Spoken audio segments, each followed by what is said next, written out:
क्या आपने कभी सोचा कि हमेशा ऐसा क्यों होता है? हमेशा ऐसा क्यों होता है कि एक ईसाई नन जब अपना सारा जिस्म ढांकती है तो उसे बड़ी इज्जत दी जाती है कि उसने अपने आप को ईश्वर के हवाले कर दिया, पर जब कोई मुसलमान औरत ऐसा करती है तो लोग कहते हैं कि वो जुल्म का शिकार है। हमेशा ऐसा क्यों होता है कि एक यहूदी या सिख दाढ़ी रखता है तो वो अपने धर्म का पालन कर रहा है, पर जब कोई मुसलमान दाढ़ी रखता है तो वो कट्टरपंथी कहलाता है।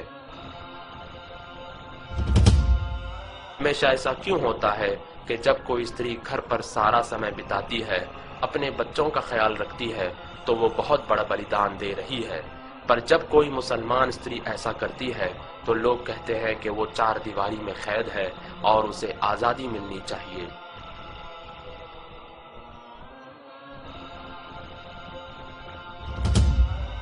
हमेशा ऐसा क्यों होता है कि जब कोई शिक्षक अपने सब्जेक्ट में आगे रहता है तो वो कामयाब शिक्षक कहलाता है,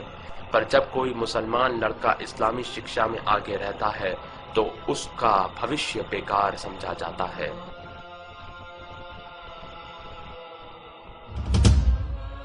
हमेशा ऐसा क्यों होता है कि जब कोई यहूदी या ईसाई किसी का खून करता है तो उसका धर्म नहीं बताया जाता, पर जब कोई मुसलमान किसी जुर्म में पकड़ा जाता है तो इस्लाम को बदनाम किया जाता है। हमेशा ऐसा क्यों होता है कि कोई भी लड़की किसी भी तरह के कपड़े पहनकर कॉलेज जा सकती है, पर जब मुसलमान लड़की हिजाब पहनकर कॉलेज जाती है तो उसे गेट पर ही रोक दिया जाता है।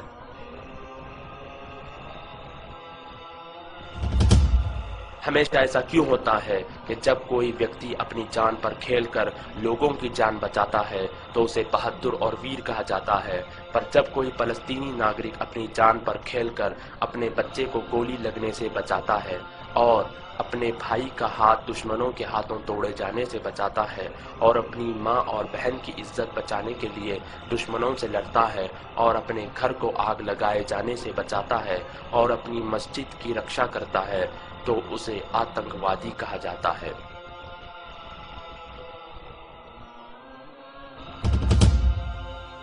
हमेशा ऐसा क्यों होता है कि हम किसी भी प्रकार की समस्या के लिए कोई भी समाधान ले लेते हैं, पर जब उसका उत्तर हमें इस्लाम में मिलता है तो हम इनकार कर देते हैं।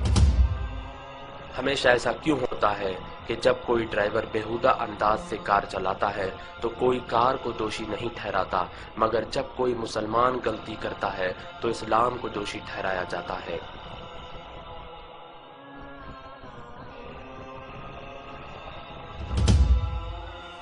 हमेशा ऐसा क्यों होता है कि लोग अखबार और मीडिया में बताई गई हर चीज पर यकीन कर लेते हैं, मगर कुरान में लिखी बातों पर सवाल करते हैं। पर इन सारी चीजों के बावजूद आज पूरी दुनिया में सबसे तेजी से फैलने वाला धर्म इस्लाम है।